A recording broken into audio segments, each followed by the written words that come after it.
شداد قوم عاد کا ایک مغرور اور سرکش بادشاہ تھا۔ اس نے اللہ تعالیٰ کے پیغام کو ٹھکرا دیا، نبیوں کی نصیحتوں کو جھٹلایا اور اپنی شان و شوکت میں یہ سمجھنے لگا کہ وہاں سب سے بڑا اور طاقتور وہی ہے۔ اس کا انجام ایسا ہوا کہ آج تک اس کا نام سن کر انسان کے دل میں خوف پیدا ہو جاتا ہے۔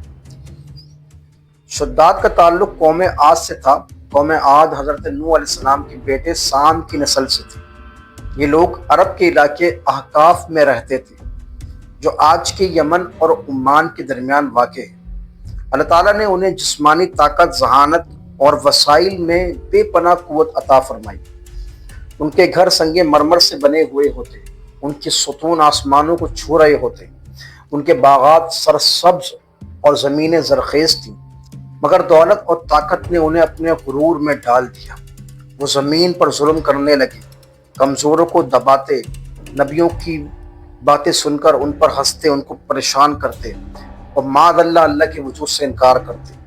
اللہ تعالیٰ نے ان کے پاس حضرت ہود علیہ السلام کو بھیجا تاکہ وہ انہیں سیدھے راستے کی طرف بلائیں۔ حضرت ہود علیہ السلام نے فرمایا، اے میری قوم، اللہ کی عبادت کرو، اس کے سوا تمہارا کوئی معبود نہیں۔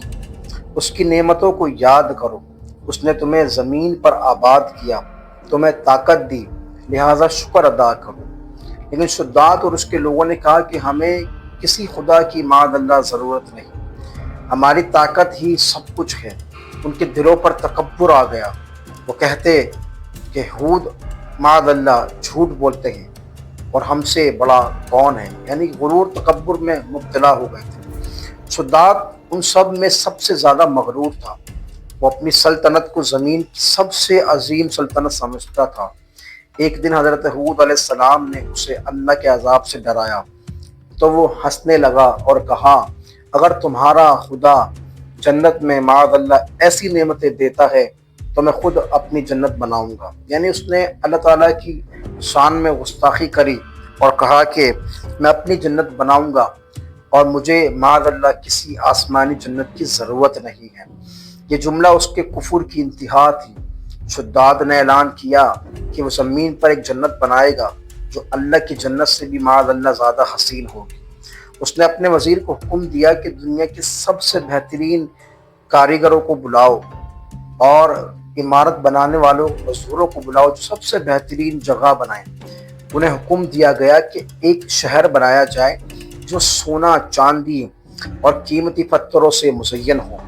حکم ملا کہ درختوں کے پتے یاقوت سے بنائے جائیں اور ان کی ٹہنیاں سونے کی ہوں اور پھل جواہرات کے ہوں۔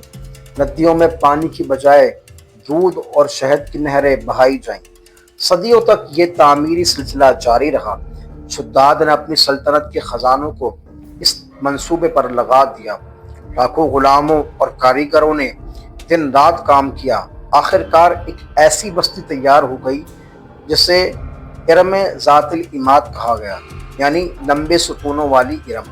یعنی کہ جنت کو معاذ اللہ اس نے دنیا میں بنانے کا یہ قدم اٹھایا، معاذ اللہ۔ اور ایسا ہو نہیں سکتا تھا کیونکہ قرآن پاک میں سورہ فجر میں اسی بستی کا ذکر ہے اور اس کے بارے میں مذمت بیان کی گئی ہے کہ کس طرح ایک انسان اس طرح کر سکتا ہے، حالانکہ اللہ ہر چیز پہ قادر ہے۔ تو یہ کسی انسان کے بس میں نہیں ہے یہ بات۔ اللہ تبارک تعالیٰ نے قرآن پاک میں فرمایا، کیا تم نے نہیں دیکھا کہ تمہارے رب نے عاد قوم کے ساتھ کیا کیا، ارم ذات العماد کے ساتھ، جن کے جیسے ستون کسی اور شہر میں نہیں بنائے گئے۔ جب شداد کو خبر ملی کہ اس کی بنائی ہوئی جنت معاذ اللہ مکمل ہو گئی ہے تو اس نے اپنی رعایا کے ساتھ اس کی طرف سفر کیا اور وہ چاہتا تھا کہ وہاں جا کر رہائش اختیار کرے اور وہ اپنی انسانی جنت میں زندگی گزارے۔ اس نے بڑے اہتمام سے ہزاروں گھوڑوں، اونٹوں اور ہاتھیوں پر سامان لادا اور جو ہی وہ اس شہر کے قریب پہنچا ایک عجیب واقعہ پیش آیا۔ اللہ تعالیٰ کی طرف سے آسمان سے ایک زبردست چیخ اور عذاب نازل ہوا۔ زمین لرز اٹھی، فضا میں بجلیاں چمکی اور ایک خوفناک آندھی چلی۔ یہ آندھی اتنی شدید تھی کہ بڑے بڑے خیمے، اونٹ، سپاہی، یہ تمام چیزیں فضا میں اڑنے لگیں۔ لوگوں نے بھاگنے کی کوشش کی لیکن قوت نے انہیں چاروں طرف سے گھیر لیا خود شداد نے اپنے سونے کے جو تخت تھا جس پہ وہ بیٹھا تھا اس پہ چیخنے لگا، مجھے میری جنت دکھاؤ، لیکن اللہ کے حکم سے وہ زمین پر گر گیا اور اس انسان کی بنائی ہوئی جنت میں، اس اپنی بنائی ہوئی جنت میں وہ داخل ہونے سے پہلے تڑپ تڑپ کے وہیں پر ہلاک ہو گیا۔ اس کی بنائی ہوئی جنت کبھی کسی انسان کے لیے ظاہر نہ ہوئی۔ روایتوں میں آتا ہے کہ شداد کی جنت اللہ کے حکم سے زمین کے نیچے دفن ہو گئی، اور بعض علماء کا کہنا ہے کہ وہ ابھی تک زمین کے اندر چھپی ہوئی ہے۔ قیامت کے دن اس کا وجود لوگوں کے لیے عبرت بنے گا۔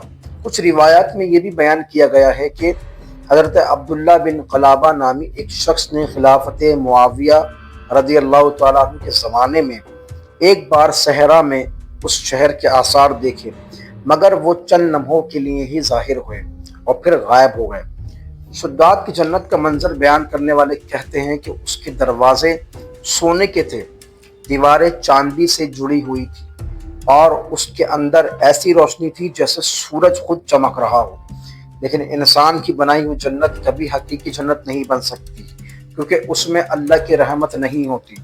شداد نے اپنی زندگی میں سب کچھ پایا، مگر ایمان کی دولت نہ پا سکا، اور یہی اس کی بربادی کی اصل وجہ بنی۔ اللہ تعالیٰ نے شداد کے غرور کو مٹانے کے لیے اس پر دنیا ہی میں عذاب نازل کر دیا۔ وہ اپنی طاقت پر فخر کرتا تھا، مگر جب اللہ کی پکڑ آئی تو نہ اس کی فوج کام آ سکی، نہ اس کے وزیر کام آ سکے، اور نہ اس کا سونا چاندی مال دولت کام آ سکا۔ اللہ نے اسے اور اس کی قوم کو ایک آندھی کے ذریعے نیست و نابود فرما دیا۔ قرآن پاک میں اللہ تعالیٰ فرماتا ہے، اور عاد قوم پر ہم نے ایک زبردست طوفانی ہوا بھیجی جو لگاتار 7 راتیں اور 8 دن تک چلتی رہی۔ تم دیکھتے کہ وہ لوگ اکھڑی ہوئی کھجوروں کے تنے بن گئے۔ شداد کی کہانی ہمیں یہ سبق دیتی ہے کہ اللہ کے مقابلے میں کسی کی طاقت کچھ نہیں۔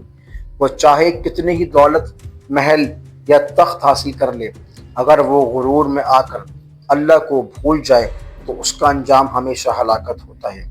شداد نے زمین پر جنت بنانے کی کوشش کی، مگر وہ خود جنت سے محروم رہ گیا۔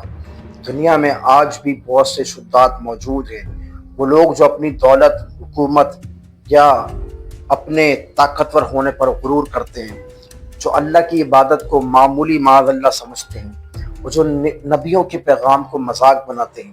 لیکن شداد کا انجام ہمیں یاد دلاتا ہے کہ ہر طاقت کا انجام کمزوری ہے، ہر غرور کا انجام ذلت ہے، اور ہر کفر کا انجام تباہی ہے۔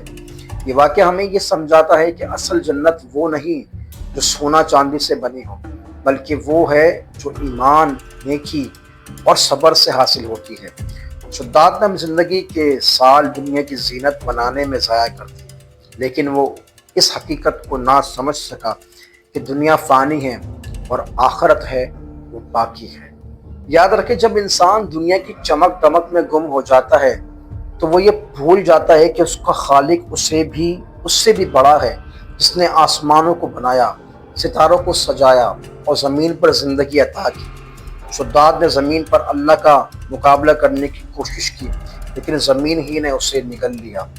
شداد کی کہانی قرآن کے ان عظیم اسباق میں سے ایک ہے جو ہمیں یاد دلاتی ہے کہ اللہ نے اپنی زمین پر تکبر کرنے والوں کو کبھی معاف نہیں کرتا۔ چاہے وہ فرعون ہو، نمرود ہو، شداد ہو، سب کا انجام ایک ہی ہے، ہلاکت اور عبرت۔ شداد کا نام آج بھی تاریخ میں موجود ہے، مگر عزت کے ساتھ نہیں، عبرت کے ساتھ۔ اس کی بنائی ہوئی جنت دنیا سے مٹ گئی، مگر اس کی کہانی باقی رہ گئی، تاکہ آنے والے لوگ غرور سے بچیں، تکبر سے بچیں، اور اللہ کے حضور عاجزی اختیار کریں۔ اللہ تعالیٰ نے قرآن میں فرمایا، یہ قصے ہم نے اس لیے سناتے ہیں تاکہ عقل والے اس سے نصیحت حاصل کریں۔ شداد کی زندگی اسی مقصد کے لیے ایک مثال ہے کہ جب انسان نے اپنے رب کو بھول جاتا ہے اور اپنی طاقت پر فخر کرتا ہے تو اللہ اسے نشان عبرت بنا دیتا ہے۔ شداد نے یہ سوچا کہ وہ زمین پر جنت بنا کر موت کو چکما دے گا، دھوکہ دے سکتا ہے، مگر موت نے اسے وہاں آ کے پکڑا جہاں وہ سب سے زیادہ محفوظ سمجھتا تھا۔ یہی دنیا کا اصول ہے، جو اللہ سے بھاگتا ہے وہ آخر کار اللہ کے سامنے کھڑا کیا جائے گا۔ یوں شداد کی کہانی صرف ایک تاریخی واقعہ نہیں بلکہ ایک دائمی سبق ہے کہ ایمان کے بغیر کوئی طاقت، کوئی جنت اور کوئی سلطنت انسان کو نہیں بچا سکتی۔ وہ اللہ کے احکام کو مانتا ہے وہی اصل جنت پاتا ہے، یعنی جو اللہ کے احکامات کو مانتا ہے، جانتا ہے، اصل جنت وہی حاصل کر پاتا ہے، اور جو ان احکامات سے منہ موڑتا ہے تو وہ شداد کی طرح دنیا اور آخرت دونوں میں خسارے میں رہتا ہے۔